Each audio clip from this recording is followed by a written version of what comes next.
On this week's episode of Better Than Fine, I want to share with you 3 keys to resilience.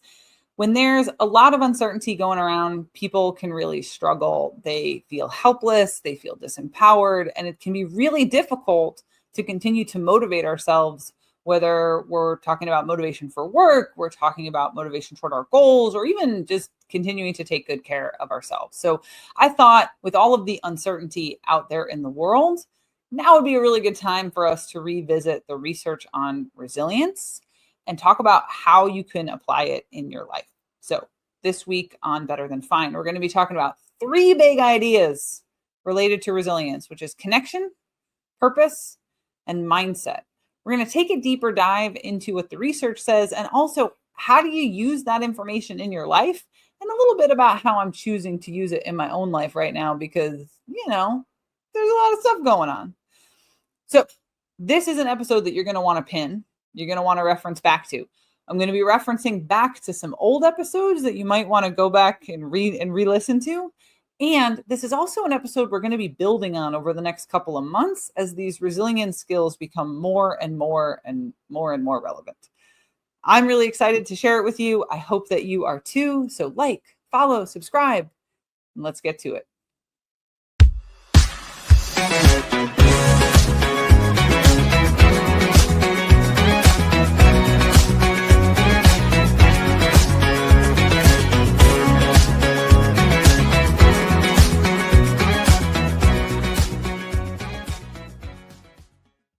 Well, hello there, listeners, and welcome to this week's episode of the Better Than Fine podcast. I'm your host, wellness coach, and well-being educator, Darlene Marshall, here with my lovely assistant, Princess. And today I want you to start off by thinking of a time that you were going through something rather difficult. There was some challenge going on in your life. Things were kind of hard, and you got through it. Just take 2 seconds, maybe even pause the episode, and just think of that moment in your life where things were hard and you found your way through. Maybe even you grew from it. And even though you were struggling, you struggled well. Struggling well is one of the phrases that we like to throw around in the positive psychology space when we talk about resilience. And actually, it came from Christopher Peterson. He was a professor at the University of Michigan and one of the founders of the field of positive psychology. And while he's no longer with us, he's got a few great phrases that stick with us when we talk about our work. And struggling well is one of those things, one of those phrases that gets stuck in our head, specifically when we talk about resilience.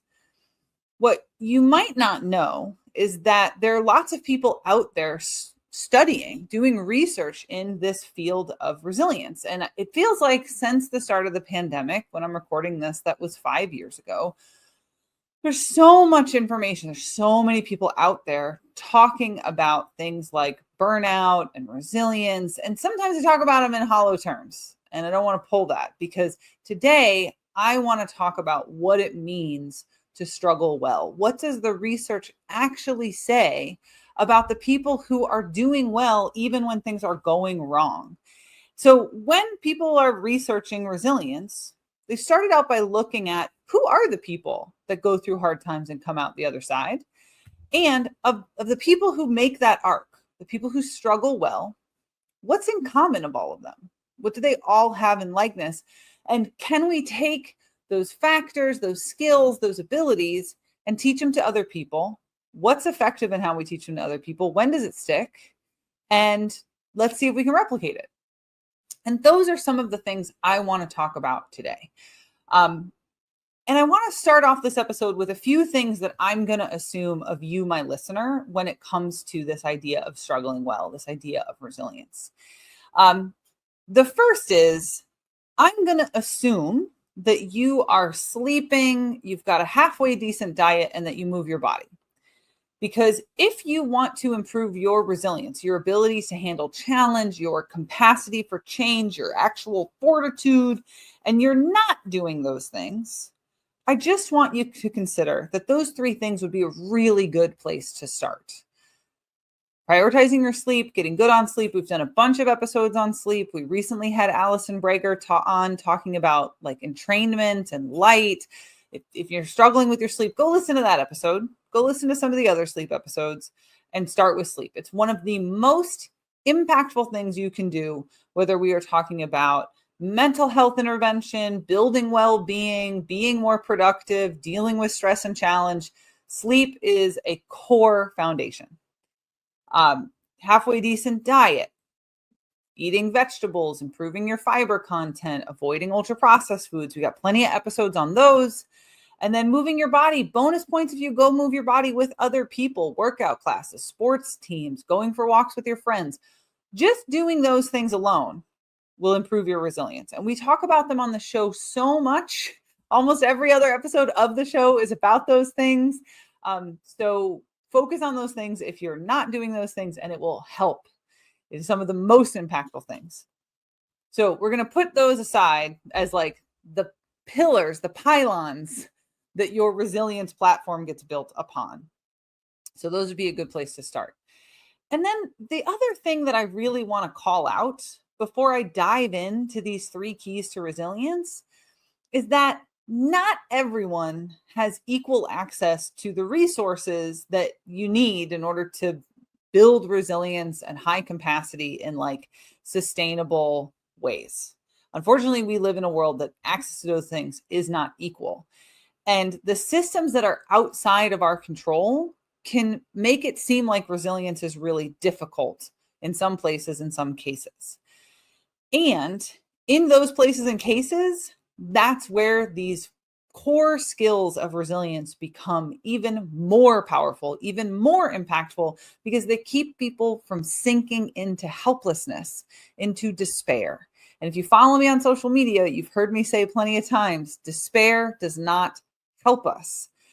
We want to be resistant to that helplessness and despair, the passivity that it induces, because then we're less effective in actually building a future and actually correcting these problems. But we've got to recognize that for some of us, some places, some cases, the access to resources, the access to systems is outside of our control. So if that's you right now, I don't want ever for this show to feel like toxic positivity and platitudes and just nonsense. So we got to start by recognizing, right, the realistic optimism side of things, which I'm going to talk about in this episode. What do we actually have control over? What are the systems outside of our control? And that it's not going to be perfect. The goal isn't to be perfect. The goal is to do the best we can with what we've got and be good enough to create positive, effective change in our lives within whatever ability we can do that. So, nutrition, sleep, move your body, recognize that it's going to be imperfect in our limitations. And then outside of those, I want to talk about 3 key components to resilience. These are 3 big buckets that in those buckets are all kinds of skills, abilities, practices, ideas. But we got to start with these big 3 categories to give you a way to frame this out for yourself if you are going through something difficult. Those 3 big buckets are going to be connection, purpose, and mindset. So let's unpack those 3 big themes. And then I'm going to be linking back to old episodes, future episodes. This is a nexus episode. We're going to tie a bunch of different ideas together to help you have some more fortitude and capacity so that when the going gets tough, so do you. Let's get to it. The first, connection. I'd asked you in the beginning to think about a time that you went through something particularly difficult and came out better for it on the other side. Now, I want you to rewind the tape in your Wayback Machine in your mind. Where were the connections? Who were the helpers? Where was the support coming from? Because as much as we love the self-made man myth here in the United States, as much as we like to tell ourselves that we're all mavericks, we're actually pack animals.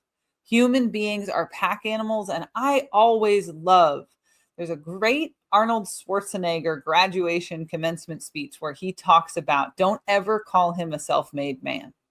Because Schwarzenegger was the first one to say, he'll be the first one to say that he did not do it himself. He did it in community. And I bet when you rewind the tape to that challenge story of your own, that you will remember the people around you who supported you, because we're pack animals. Now, the funny thing is that lately, and I say humans are pack animals a lot. I say it in my workshops. I say it in my keynotes. It is a phrase I use frequently. Human beings are pack animals.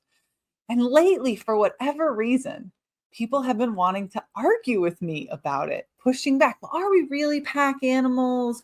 Aren't we with? Yes, humans are pack animals. We function in hierarchies. We need each other to survive. We co-support anyone that we see of as like us in our in-group. It's just a question of where we draw the line. Each of us, is the pack just your family? Is it your community? Is it your culture? Is it your spiritual and religious tradition? But we have, throughout human history, created groups of mutual support. What else would you call a pack? So we need each other. And there's lots of ways that we can show up to how we need each other when we're looking at stress tolerance, when we're looking at the factors, the things that improve resilience. So one of the big buzzy ones that's been banging around social media lately is this idea of co-regulation. So regulation is your ability to control your nervous system, right? Can you go from a state of like fight or flight, and how effectively can you calm yourself down? Are you able to self-soothe so you can like fall asleep at night? That's examples of regulation. Co-regulation is when you connect with another person, maybe an animal, and it helps you to regulate your nervous system. This is part of how equine therapy works, right? If I'm agitated and the horse is really sensitive to my state of being, I need to calm down myself in order to calm the animal down. That's co-regulation. And a lot of people are sensitive to one another's state. That is a normal thing to be. I think it's so interesting the way that people talk about like being an empath on social media, like it's a liability, right? Oh, I'm an empath and I get dysregulated by other people's feelings. No, we're supposed to be like that because we're pack animals. If someone else in the group is sensing a potential threat or a disruption, we want to be sensitive to that so that we're okay. And there's probably some anchor people in the group who are really good at calming other people down.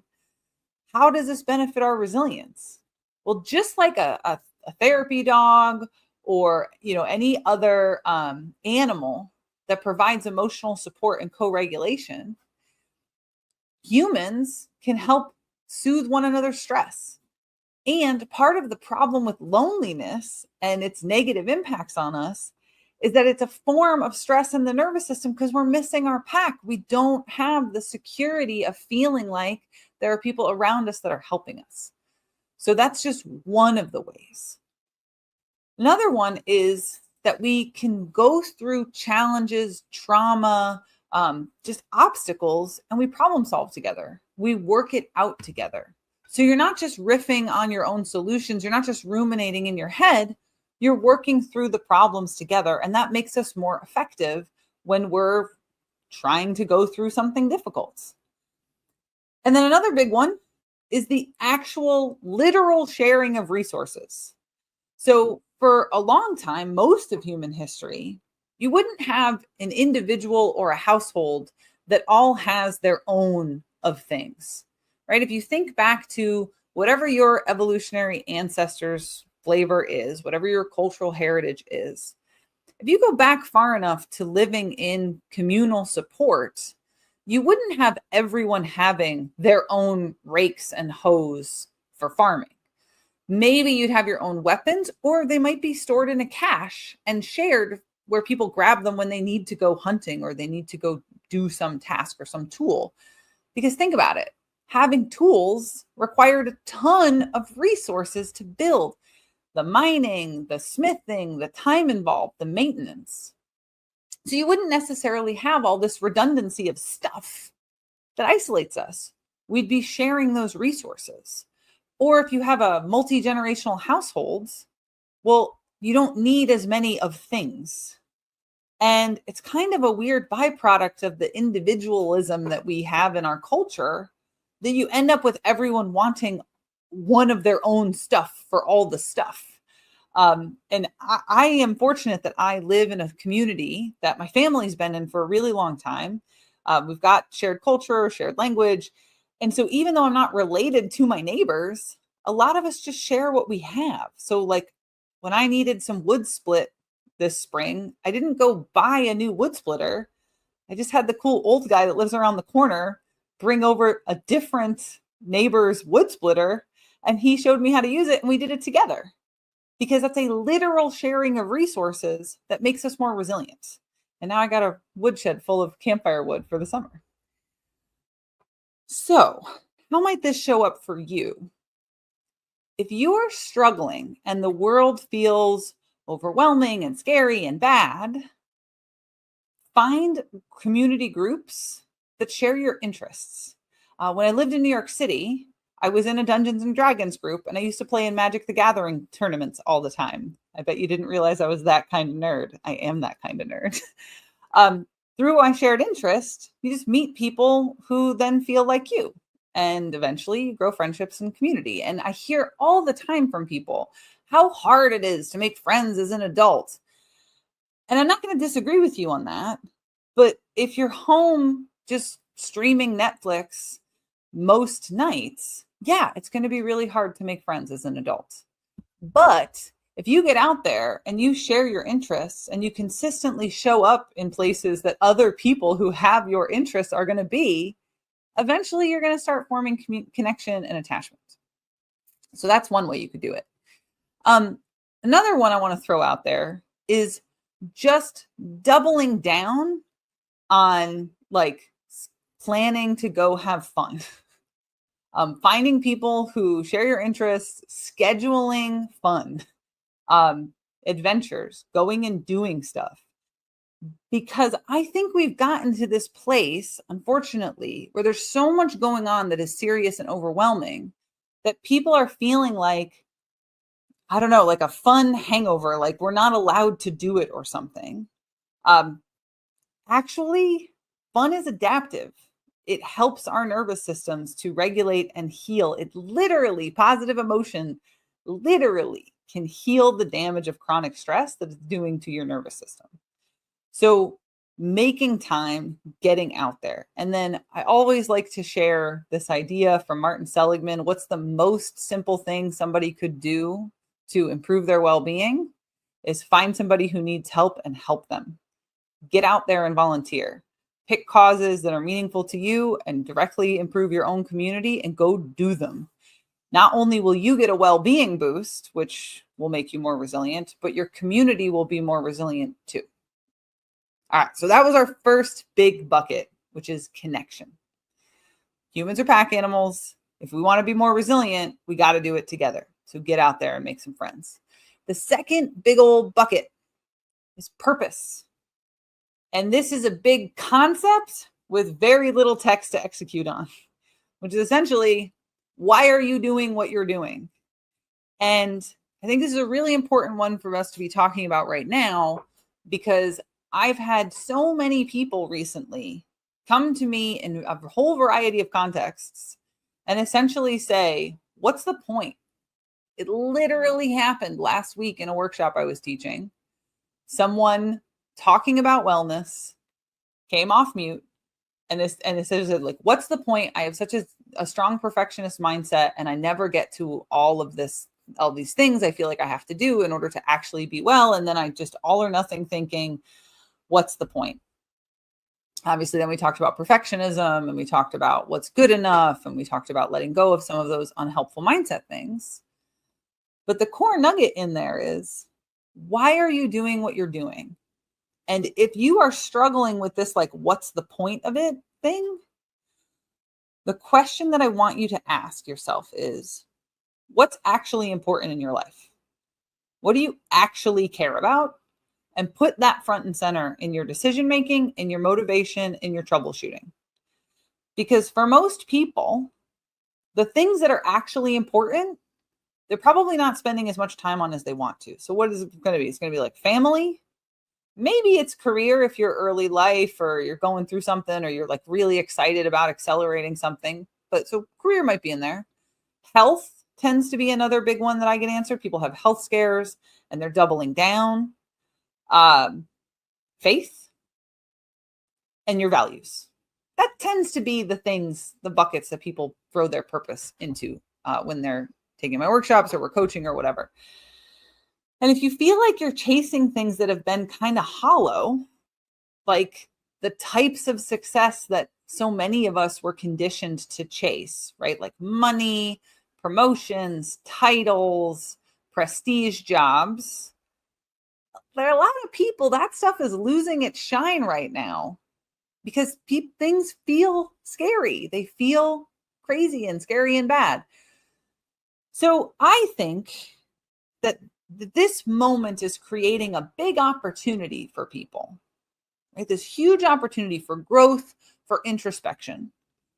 And in that scary place where we're asking these really big, scary questions, we've got a chance to really ask ourselves, like, what do I care about? What are my core values and how am I going to actually live them in a meaningful way that isn't hollow?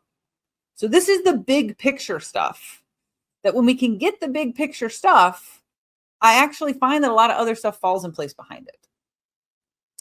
And then the other big thing in this bucket that we're labeling purpose is finding the day-to-day meaning in how we're living our lives. So what's the story that we're telling ourselves inside of our heads about what's happening and our place in it? And what's underneath that is that people want to feel like their lives make sense and that things are happening for a reason. And I think one of the things that's happening right now for a lot of people is that it doesn't feel like our lives make sense because lots of things are happening in a chaotic way. But partly these narratives of meaning making get made in our own minds. Let me say that again. The narrative of meaning making in our lives, for most people, most of the time is just happening in their head. That doesn't mean that it's not real. It's real to them, right? We're talking about like the nature of subjective reality, right? We're getting real heady in today's episode. So a cynic might tell us that that means that meaning is hollow, right? If my head's just making it up, what's the point anyway? I disagree. I disagree strongly. And maybe this is my optimism talking because I am an optimist, sometimes to a fault. But I think it's actually deeply human and that it helps us to make sense of our lives. And each of us has our own meaning making. Even the cynic is out there making a meaning that it means nothing, right? They're still doing the same thing. They're just getting to a different place than maybe you or I would get to if you're not a cynic too. So I think that these scary moments, right, that everyone's been talking lately about that adage of from the Chinese adage of the curse of living in interesting times, right? May you live in interesting times. We live in interesting times. And living in interesting times is an opportunity. It's a scary opportunity sometimes, but it is an opportunity to ask these big questions and come away with big impact. But purpose is part of that core foundation of driving forward with resilience. Why am I going to persevere? Why do I have this kind of grit? Well, I have it, at least for me, because I'm here to help people. That's the point of my life. And if I'm in despair, I'm not going to be very effective helping people. Whether those people are my family, my community, my listeners to the show, my clients, my friends, doesn't matter. Helping. And maybe you feel that way too, but it's the story, it's the meaning we make that sometimes is what gets us up and keeps us going. So first bucket was connection. We're pack animals. We need each other for like literal, tangible resources, but also for the experience of being together because we're wired that way. Purpose, meaning. We got to have a why. We need it. That's part of being human. And then the other big bucket, I'm slapping the label of mindset on. And these are the internal skills, right? Some of that other stuff is external, right? Connection, community, higher calling, purpose, transcendence. But the mindset bucket is what's going on under the hood for you. These are the things that you can control. And I label this whole bucket what I'm calling solution orientation. So am I going to stay problem focused, which I think can leave people really stuck? Or am I going to engage in the skills that give me a solution orientation? I'm going to stay solution oriented. And I think there's 3 skills here: realistic optimism, growth mindset, and process goals. Now, we have done episodes on 2 of the 3 of these. So I'm not going to spend a ton of time because this episode could get really long if I did. But realistic optimism, we did an episode on this in January of 2023. I used to call it pragmatic optimism, but the field in the last 2 years has really stuck to this label of realistic optimism. So I'm okay. I don't have to have an ego about that. We're just going to rewrite it into realistic optimism. Essentially, it's you being 100% honest with yourself about the situation you find yourself in, and then focusing on the stuff you can control to choose to do the most hopeful thing that you could possibly do. Sounds very simple. It's actually very hard, which is, all right, I'm going to accept all of my limitations, all of my challenges, all of my disappointments, my difficult emotions. I just got to yep, that's happening. That's where we are. And to quote Leslie Odom Jr. from Hamilton, my favorite line from Hamilton, I am the one thing in life I can control, right? I and my resources. So what's the most hopeful thing that I could do with whatever it is that I can control? That's realistic optimism. And I think this is so important to drive home. The recent episodes I've been doing about helplessness and passivity and feeling disempowered. This orientation to focusing on what you can control and what your most doable next task is how you stay out of that well. Because despair does not help us. So that's factor 1 in this solution orientation, in this mindset piece. Number 2 is growth mindset. Did an episode on it in August of 2022 called Changing Your Mindset from Fixed to Growth. Of all of the episodes I've ever done, it's the one I've gotten the most positive feedback on. We've got it over 3 years of people telling me how much that episode has helped them. I hang my hat on it. I even know that it's being used in college courses now. That just makes me incredibly happy. So if you don't know anything about growth mindset, go listen to that episode. It's going to help you. But it is partly the belief that changing is possible, the belief that you can change, and that your success is built on the skills and abilities that you learn, and that when you fail, you're not failing because there's something wrong with you. It's a setback. And all you got to do is learn the skills to grow forward. That's your growth mindset. And that episode was from August of 2022. But the third part of this solution orientation, our third ingredient in the solution orientation, I've never done an episode on, probably going to do an episode on it pretty soon, which is process goals. And process goals is one of those things that I just thought people knew about. And I've only recently realized that, oh, this isn't a thing that people are talking about. We need to talk about this.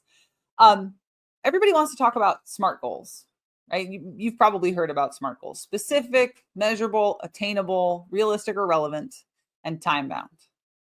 Everybody loves the SMART goal acronym, the SMART goal framework. It's taught in almost every coaching and personal training certification out there. And I hate it. I hate it because I think that it assumes that you have absolute control over the resources required to meet that goal. And it sets a lot of people up for failure. There are too many often unknown variables when we are in situations that resilience is required. And when we are in situations where we are struggling, it is difficult, there is challenge, and you've been told to use this framework that assumes you have control of all the resources and time and whatever, and then you keep failing or you keep having setbacks, it is demoralizing. And what really drove this home for me when I came to the place that I started to hate SMART goals was during the pandemic lockdown, because I had clients who we were having to re-goal like every month, and it was just wearing them down. It was just showing them in their faces how little control they had. So when we're in a situation where we don't have control, where there is a lot of uncertainty, we can't focus on the outcome, because SMART goals is an outcome-based framework, right? I'm going to get this goal by this time, and yeah. Instead, what we need is to focus on the things we can control. And Leslie Oldham Jr. told us in Hamilton, I am the one thing in life I can control. So how we show up is the thing we can control. And that's where we look at process goals. Process goals are, what am I going to do? How many articles am I going to read? How many reps am I going to do? How many workouts this week? How many sales calls am I going to make? I can't control if they're going to buy. I'm not, a wizard, but I can control how many leads I put out there. I can control how many calls I'm going to make. So goals orienting on the process itself with the belief that if I have a good process and I work that process and it is possible to be successful, I will get my outcome. Now, there's a big old caveat on that, which is that if I am in a system that does not allow me to be successful, I can have a perfect process and not get the outcome, which is why I said the things I said at the top of the show. We do the best we can with what we've got right now. And then if it's possible, the leverage that I do have, the resources, the network, the talent, the skills will grow. And then I will have more influence, more resources to have a greater impact when that becomes available. That's the game. That's the game. Okay, so what does this look like if I'm doing it in my life when things are going sideways? How do I apply all of these ideas into my life? First big one, ask for help and give help. If you need a well-being boost, take the page from Martin Seligman, go find someone who needs help and help them. And I'm going to flip that on its head because as we talked about on this show before, belonging is an exchange of feeling valued and adding valued. It's being supported and supporting, which means sometimes we have to allow ourselves to be supported. So yes, you're going to give help, but you also need to be willing to ask for help, accept help, so that it is a reciprocal exchange of giving and taking, not just all giving, not just all taking, because that creates fragility and not everything needs to be monetized. Next one, when you are stuck, actively practicing pragmatic optimism, being honest with yourself about what's going on and then choosing to focus on what you can control and what you can hope for now. And if you need the deep dive into that, you're going to go check out that episode, which was in, wait for it, let me find that in my notes, January of 2023. Next, focus on process when you can't control the outcome. And so many of us right now are in situations where we can't control the outcome. Things are too uncertain. There's too many unknown variables. We don't know what's going to happen. Focus on process. Focus on how you show up. What is your attitude? Did you sleep last night? Are you going to exercise? Who are you spending your time with? What media are you consuming? I just reposted a meme today to social media about if all you're consuming is junk, and then you ask yourself, well, why do I feel like garbage? That goes for what you're putting in your body and what you're putting in your mind and the people you're spending your time with. Next one, connect with a why outside of yourself to keep you motivated. Family, a cause, an idea you're passionate about, your values. Transcendence is when we connect to things greater than ourselves. One of my biggest ones is I spend time in nature because it allows me to feel like as an experience instead of as a thought experiment that I am part of something greater than myself, right? I am a piece of a greater whole that I then contribute to. And that helps me make better decisions, help me consume less junk and put more junk into my environment. And then finally, do the best you can with what you've got right now. The best you can do is all you can do, and that's good enough because it's all you can do. And I believe in my heartest of hearts that if you do that, one, you'll be in a better place than if you did nothing and fell into despair. And two, from that better place, when resources do become available and you do have another option, you're in a better position with more leverage. Why wouldn't you want that, right? So the best you can do is all you can do. Do the best you can with what you've got right now, and that's good enough. To me, that is like, other than, move your body, drink enough water, eat good food, nourish yourself, sleep tonight. That's the platform that everything else gets built on. All right, we're going to leave it there. 3 keys to more resilience: connection, purpose, mindset. And we're going to be revisiting these ideas periodically over the next couple of months, as I'm going to try to build on these ideas. So you're going to hear me referring back to this episode. I'm going to reference forward to other content, because all in all, this show is here to help you build a better life, right? Better than fine. Don't you love it when they say the title of the show in the episode? And of course, if this episode or any episode resonates with you, I would love to hear your feedback. You can email me. It is info@darlene.coach. My website is also darlene.coach. And my Instagram, wait for it, is darlene.coach. If you're a fan of the show, I hope you've already subscribed. If you haven't, do that. Like, comment, share. You know the deal. You've been doing this long enough. Of course, sharing is caring, because that's how our show gets to grow. Thank you so much for being a fan of Better Than Fine. Take good care of yourselves and be well.